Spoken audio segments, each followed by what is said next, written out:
Midwest Whitetail is brought to you by Realtree, Muddy Outdoors, Frigid Forage, Hoyt Archery, Fuse Accessories, Rocket Broadheads, Scott Archery, Redneck Hunting Blinds, Cabela's, Bloodsport Arrows, Trophy Rock, Yeti Coolers, Non-Typical Wildlife Solutions, Quiet Cat, Deer Grow, Icon Cameras, and Nikon.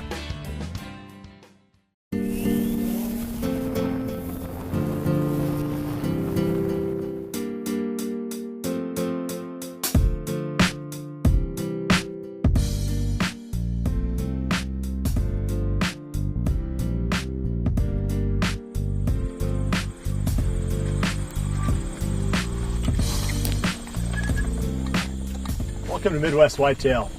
I just got back from checking cameras again, and at the end of the episode I'll show you what I found on the cameras. I'll get back to the office and take a look at the cards, but just a real quick sort of update on where I'm at. Unfortunately, I'm not getting daylight movement on Big Junior yet, so we'll see what's on the cards this time, see if we're getting closer to hunting this deer. I have been hunting a little bit. Hopefully if you've been watching the daily video blogs, you've seen a couple of them so far where I've been in the tree, and came real close the other day to killing this buck that we've called No Name 10. He came out just a few minutes after legal shooting time. I'd already lowered the camera down to Greg and was getting ready to climb down out of the tree when he popped out on the other end of the little food plot. So he's a good target. So whenever my time allows and when I've got a west or a northwest wind, we're gonna pop back in on this deer. And the whole time we're waiting for Big Junior to finally start popping out of his nocturnal patterns. As long as I've got you right here, I'm only just a few hundred yards from one of these spots that we sort of profiled a little bit during the off-season series, and that's I won't call it a poor man plot because we use an awful lot of equipment on this one, so it's just a plot. And I just happened to notice that I think last year that we were pretty close to having a clearing in there, and that it would make a really cool food plot. So we took that to the next level. We went in and ripped the stumps out, tilled it all up, got it groomed up nice and smooth, and used all the Cabela's WLM equipment to get this thing ready. And now we've got this beautiful food plot stashed back in the timber over here, and we haven't had any rain since I seeded it. So I'm not going to have a whole lot of attraction there for this season, but I thought you might get a kick out of seeing that food plot now in the final stages. I'm going to come back again, like I said at the end of the episode, and I'm going to talk more about what's on the cameras on this pull and a little bit about what's coming up in the next week of hunting. But in the meantime, we've had a lot of our pro staff that have been in the field hunting. So we're going to bring you some updates and some hunting action for the rest of the episode.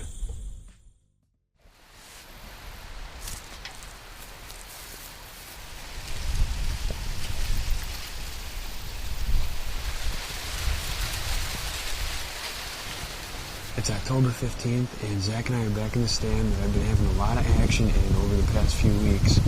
And as you can hear, it's really windy tonight. We're on the front end of a cold front right now, and that's what all this wind is. It's blowing down. Tomorrow it's going to be about 20 degrees cooler. It's not even supposed to reach 60 degrees tomorrow. I think it's around 70 today. Pretty good difference in temperature, and the pressure is doing nothing but climbing. I talked about it when I was in here last time, barometric pressure and how we've been watching it, and tonight we're on another front end of a cold front, and the pressure is just coming up like crazy. So we're excited about tonight. We got the perfect wind. We got in here clean, and there's a few bucks that I'd really like to put my tag on, and maybe we'll get redemption tonight.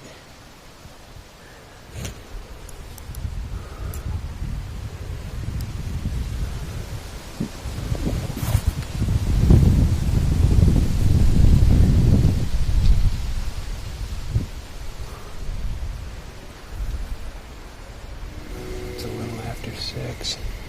And Zach and I keep hearing something down the ditch here.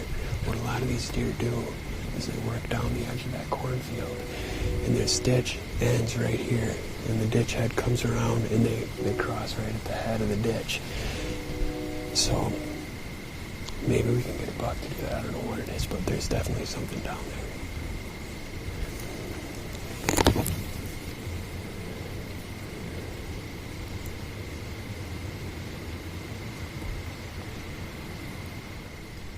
Zach, buck, right here. I gotta sit down. see him? Yeah. You see him? Yep. Okay, I'm gonna shoot him. Man.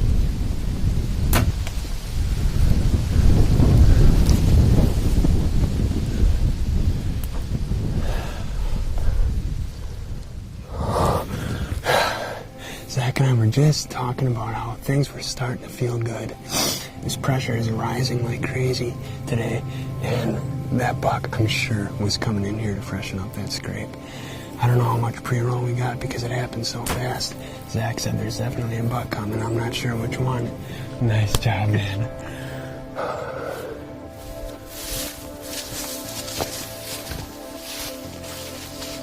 think we 10-ranked him.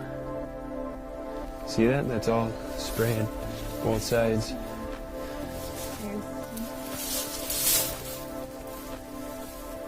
There's some there. See it?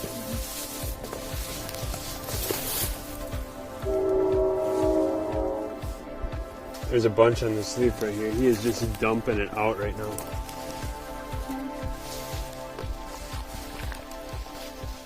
Oh my God, there he is. Look at that, is awesome. Oh, that's Joker. That is awesome. Well, here he is. We got him dragged out to a spot that's a little bit better for an interview. I couldn't be happier with how this all turned out. I came in here a few days ago and checked the camera during the first few days of the season and noticed that I had a lot of bucks using an open gate that led out into this cornfield. The spot, the more I looked at it and the more I thought about it, it really set up as close to bulletproof as you can get, especially for an early season spot. Like I said, it's October 15th, and this is the 5th time I've hunted that open gate stand. Every single sit of the year so far has been in that stand. The other thing that we looked at before every sit was the weather. We've been keen on these October cold fronts. We had low pressure throughout most of the week, and it started to climb today. That really has paid off for us. I had a really good encounter last week with a really nice buck, and that was on weather conditions almost identical to tonight. So if you can maximize your sits for these really good weather conditions, and maybe you only get 4 or 5 sits in the early season, but that might be all it takes. But overall, I'm just really happy with the way this hunt came together. It feels really good to kind of put the pieces together and figure out a property, especially on your first year hunting it. I'm really excited to spend some time with Chantel in a tree come November, and who knows, maybe she can put one down too.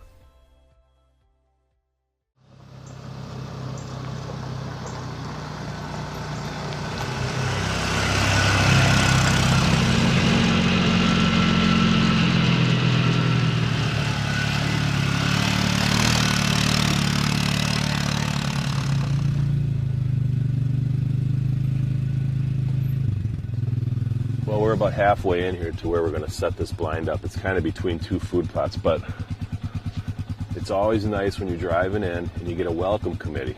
You can see that these deer love the redneck blind already. We're ready to get her in there and get her in place. So here we go.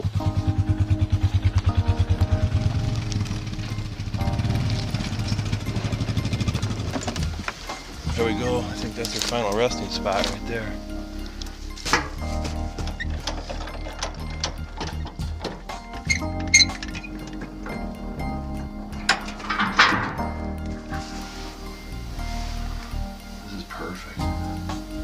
We've got the mobile redneck blind in place here, and I'm excited about this setup. This is a 20-acre section that used to be nothing but white oaks, and 2 years ago we timbered this. We considered actually bringing the red wagon in here, and I opted to get a mobile redneck blind. They're so much lighter, they're so much more nimble. When we moved the red wagon this year, we almost tipped her over in a crossing.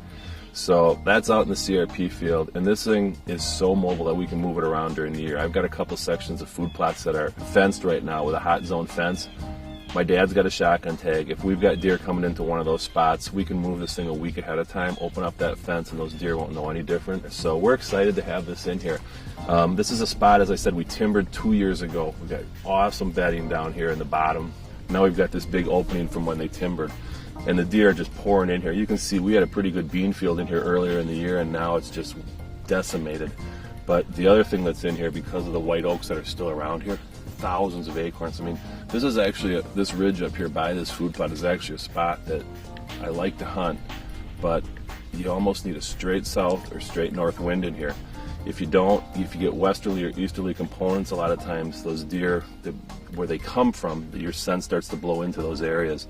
That's where this is going to come in handy. It's the only spot I can really see both food plots. I can see down, there's enough elevation in this trailer blind that I can see back towards the road, and I can see all the way down to the other one, as well as down the lane that goes to the north.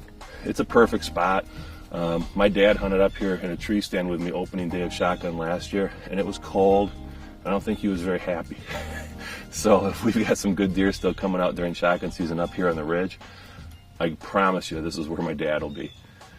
Well, the first weekend of the Iowa season has actually come and gone.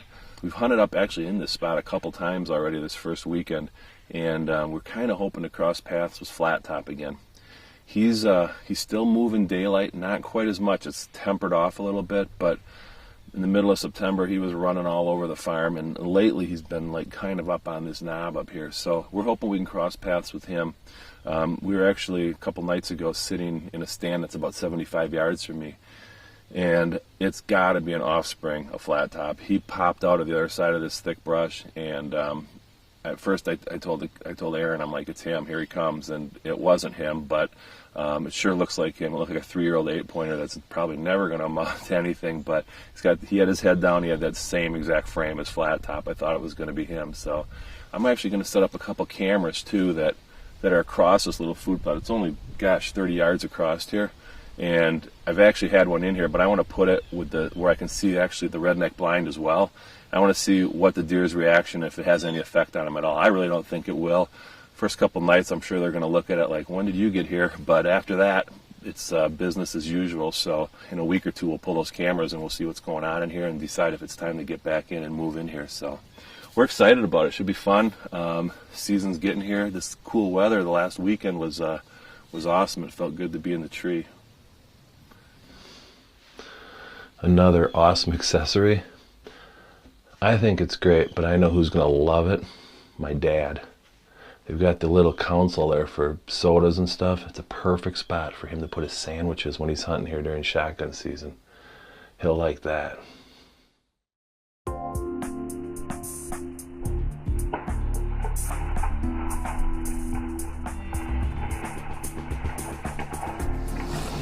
Well, it's the 13th of October. I am back on the farm where I'm trying to eliminate some does. It's just crazy how many does are on this farm. It's so hard to grow food plots or anything just because of that reason. So I'd say we maybe got an hour left of light, and we just saw our first, I think, 6 does and fawns that came out right 200 plus yards away and went down the little creek bottom. So I'm hoping maybe they're just going down to get a drink and they're going to come back out and work this way.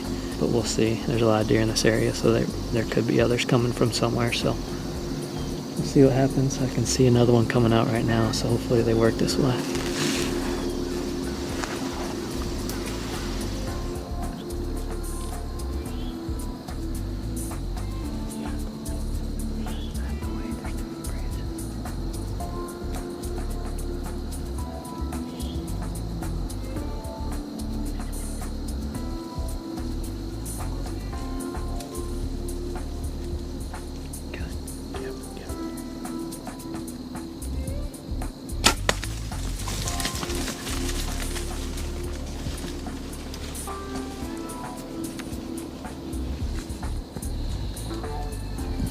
You just didn't get your pass through. Right there in the middle of the alley.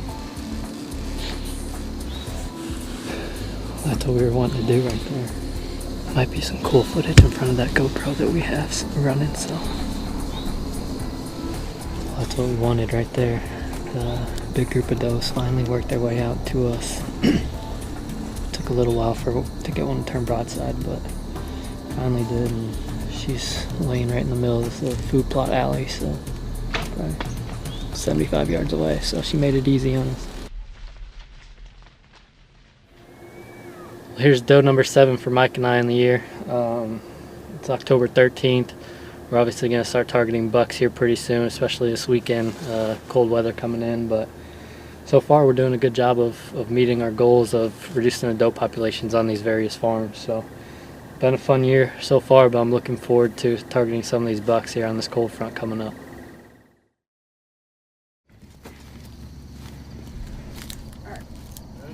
Yep. Well, it's September 30th, and Kurt Mick and I are back out in a familiar spot this evening. This is a small property that his family owns that we hunted a lot last year. And if you kind of watched us throughout the season, he was able to take a big mature 8-pointer in here late season with his muzzleloader over our soybean food plot. This year we came back in and we rotated our food plot crop. This time we put the entire thing in Frigid Forge Big and Beastie and used our WLM equipment to do it, and it turned out just great. As you can see, I'm standing out here and this Big and Beastie has just taken off. We're putting the redneck hay bale blind back in here again, and we've already been running our cameras these past few weeks in search of that giant buck that we were trying to kill last year. And wouldn't you know it, he's back on there once again this year. This is the 3rd year in a row that we've got pictures of him on this food plot. The one consistent thing with this deer is he always shows up at the end of September, and he tends to leave around the middle part of November. The only problem with this buck is that we've got one daylight photo of him in 3 years. So for whatever reason on this property, he does not like to come out in daylight. I'm hoping that as he starts getting older, he starts to exhibit a little bit more daylight behavior. I mean, we see that a lot across the board, especially on Bill's farm, and I'm hoping that's going to be the case this season on Kurt's place. But we're going to be keeping a close eye on these trail cameras out here. If we get any pictures of this buck during daylight, we're probably going to get in here and try to hunt him. It's a great spot. We talked about it a lot last year. It sets up perfect for a west-northwest or a northwest wind. You can hunt it right after those cold fronts, and there should be a pile of deer on it. I mean, we got pictures of that big deer, and we've got all kinds of other younger bucks and does using the food plot nearly every day. So we're going to keep a close eye on these cameras, and hopefully we can catch up with that big giant this year. Got a chance to look at all the cards here, and I'm not getting any pictures of Big Junior anywhere on this last 3 days. So I don't know if he relocated. Hopefully not. So we'll just keep running cameras in that area. Unfortunately, it doesn't leave me with a lot of good options from my early season hunting. It's nice when you've got a buck on some kind of a daylight pattern this time of the year, so you've got something to do that's fairly productive. I'm gonna have to wait until the rut unless something happens with this deer. So that's kind of where I'm at, sitting kind of on hold until my normal start date is about the 25th of October. So one way or the other, I'm going to be hunting every day starting around then. So we'll just have to keep playing it by ear, keep checking the cameras, and we'll go from there. We got that no-name 10 buck. We'll be able to hunt him. He's a good-looking deer. So that's it for this week. We've had a lot of hunting action. A lot of guys are in the field, and every week it should continue to get better here on the shows as we get more engaged into the rut. I appreciate you joining us. We'll see you right back here again next week for the next episode of Midwest Whitetail, and remember to always dream big.